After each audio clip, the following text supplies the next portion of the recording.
Good morning and welcome back to Spurs Latest. I am your host, Trip Graham. As always, we have so much to talk about today with the Spurs.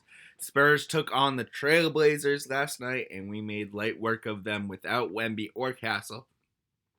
But we had everyone step up. It was truly a team performance last night. We had our ensemble really bring it to the table. So, really happy to see that. Let's get into some things part of the game. We'll go over some stats really quickly. But we got so much to talk about in the NBA. So, we'll just run through this game really quickly. So, first things first, really good game out of Fox. Fox was definitely our star last night on the game. Um, he had over 25 points, 3 of 6 from 3, 5 rebounds, 7 assists. He did have a few turnovers, 7 turnovers, but that was to be expected without much. He was dishing the ball.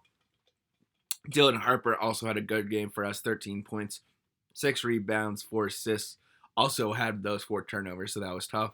And then, like what I was looking for yesterday, Luke Cornett did really step up in the game. 26 minutes with 10 points, 5 of 6 from the field, 5 rebounds, 6 assists. He's a very good passing big man. So when Wemby is injured, it's a really good, quick sub in for him to be into this game. So I really, really like that. Um, you know, Other things with this game, so we can just go over some other stats. Champagny had a really, really tough game last night. Could not find his rhythm. 1 for 6 from the field. 0 of 3 from the 3-point field. Harrison Barnes had a really tough game as well. Only 9 minutes. 0 of 2 from the field of 3-point line. 3 turnovers. So, he had a balance in the good with the bad last night. We did not. One thing I was wondering if we're going to build that much bigger lineup. We didn't. Jordan McLaughlin was the last man off the bench last night with 9 minutes. Kelly Olynyk, Lindsey Waters, Ingram, Biyombo, Plumlee, none of them played. So we are still playing that small lineup. Obviously, if those two are out, it looks like Carter Bryant and McLaughlin wouldn't play as much when, come playoff time if we're going to share it up to like an 8-man or 7 or 8-man rotation. Probably an 8-man rotation. I believe Carter Bryant will get some playing time. I believe that, Luke Cornett will get playing time as well off our bench. I don't see Kelly Olynyk making the playoff team, like playing as much. I really do think that we'll have Luke Cornett be that second guy behind Wemby. So we will see, but that's my prediction. I think that it will be just a kind of a 2-man lineup. We don't need to go crazy. It centers on just how our roster is constructed. Just biggest things for us is that I think that it's really good that Lee Cornett can bring in this production whenever he comes off the bench, especially for a Wemby that doesn't miss a lot of minutes in a game. So Luke Cornett is that perfect person just to be subbed in for those quick timeouts when Wemby's off the floor and getting rested. But yeah, good sub last night for Luke Cornett, starting last night, 10 points, 5 of 6 from the field, 26 minutes. Played the ball, distributed well. Dylan Harper definitely played, and Fox played the most minutes last night, 35 and 33. Those minutes are just going to get higher as we get into the playoffs. Look for 40-minute games, but we will talk about that. But yeah, we know that, once you get into the playoffs, the minutes do get higher. So we will see on that one. Really looking forward. This is just I really like how our team is constructed. 60-win season. This has just been an unbelievable run for us. And to win these games and like how we did without Wemby and Castle is a testament to our team and how good we are. So, just only 3 games left in the regular season.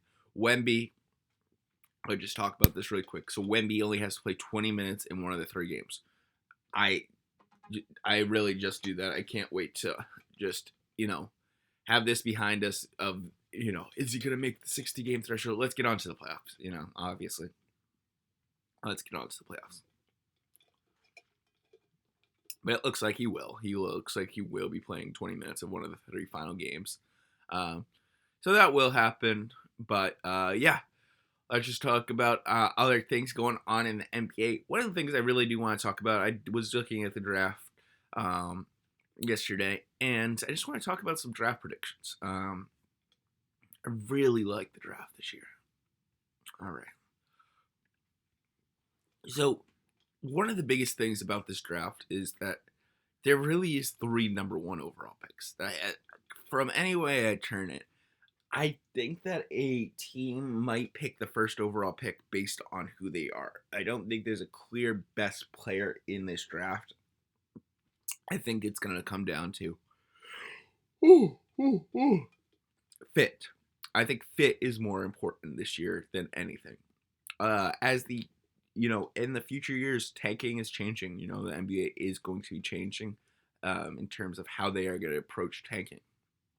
And I think it's more time to get a player that fits your system than trying to get a, star player that you're going to build around.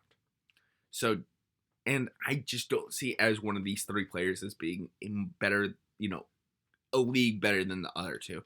So Darren Peterson, AJ Abasanya, and Cameron Boozer.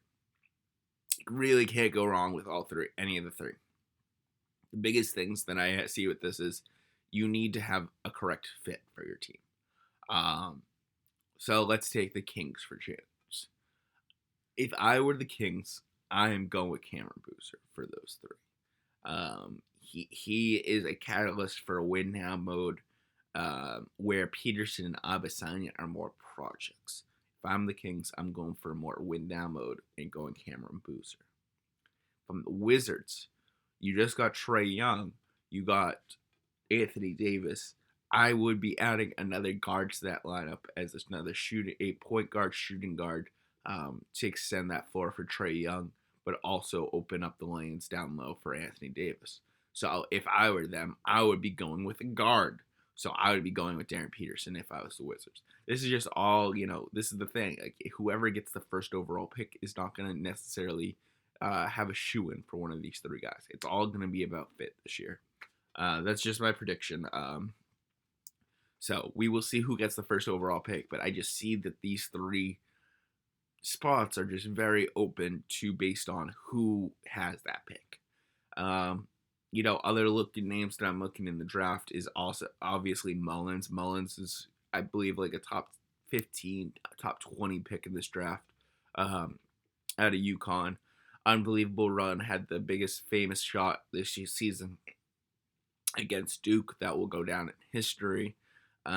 So yes, it was huge for Braylon Mullins for getting that shot. Really shot him up in the NBA draft. So let's see if he can live up to that hype.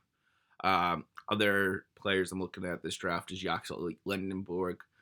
Don't let him go to a good team because I think that he could produce right away for a really good team. He's 24 years old. He's quite older in the draft, 23, I believe. So I think you could plug him into a championship winning team, or a contending team, and he will contribute right away. So looking out for that. Other players, Koa Pete, definitely see him as an unbelievable player coming into this league for Arizona. I would love to see him on our Spurs. If I have a player that I would love to try to figure out how we could get is Koa Pete, unbelievable player forward from Arizona. Other players looking at this draft, huge underlying is Alex Carabin. I think he's going to be a very good NBA player, a very good NBA shooter.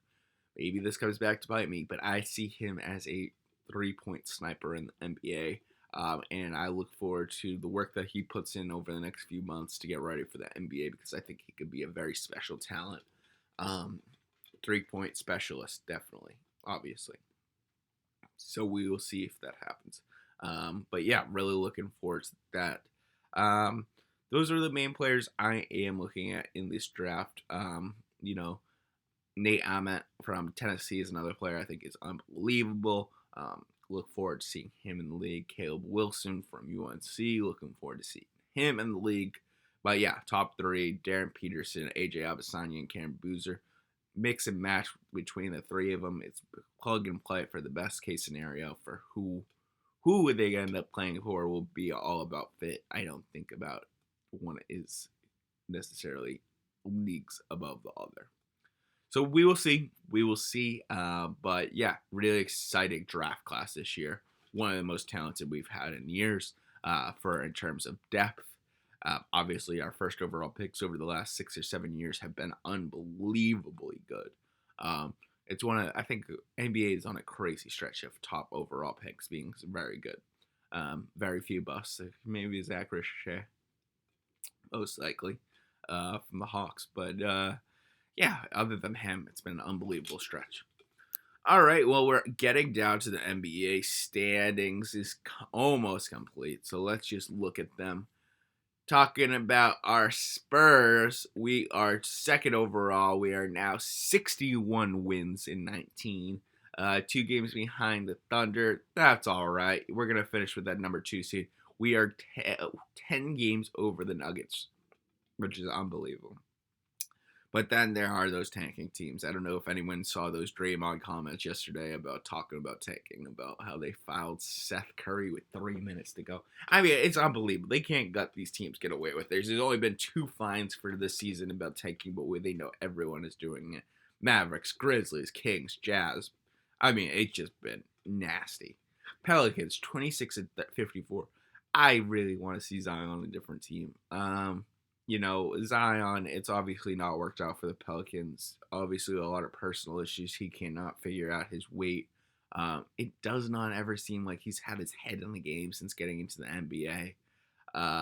So, I would like to see Pelicans figuring out a deal to get Zion off that team. Get a good trade back for him. But Zion needs a change of scenery to figure himself out. I am so tired of every year of they put pictures out of Zion like, oh my god, he's in shape this year. Like, okay, well, let's see production. Just because he's in shape doesn't mean anything. I would rather fat Zion that is putting up 30 and 12 over, skinny Zion that is putting up 15 and 5, obviously. Yeah, Zion just never panned out of what we saw him as a star. Coming into this league never really happened. I mean, he's had some good seasons. Never has been an All NBA player. Yeah, just an interesting career for Zion for being so highly touted coming out of Duke. Yeah, so really looking forward. I mean, the Lakers are reeling right now. I'll say they're in that 4th seed right now. Them and the Rockets are vying for that 4th and 5th seed. It's gonna come down to if Luka Doncic can get healthy in the playoffs because it's gonna be tough for LeBron. It's gonna be tough for LeBron to do it by himself. All right, last thing I really want to talk about is WrestleMania is next weekend, which is gonna be fun. I really enjoy WrestleMania. It's the Super Bowl of wrestle events every year, and it's the accumulation of all the storylines coming together. It's the season finale. I watch wrestling just as I watch like a reality show. It's an accumulation of storylines. The storylines are really good. Some are really bad. That's TV. That's one of the things they love about TV is that we watch a show. It's different about wrestling. It's like watching like 10 different TV shows at one time. You're like, okay, I like this storyline. I hate that storyline. But it's fun. They have some of the greatest talent right now, so I'm really looking forward to WrestleMania this year. First night is Cody Rhodes versus Randy Orton. They put Pat McAfee in this, and I hate Pat McAfee. I cannot stand him in the WWE. I know that's what they're trying to have us do, but I really can't stand Pat McAfee. Match I'm really looking forward to, which has been a buildup of, the craziest storyline over the month and a half of them just beating the crap out of each other. Stephanie Buckhair versus Liv Morgan. Love that.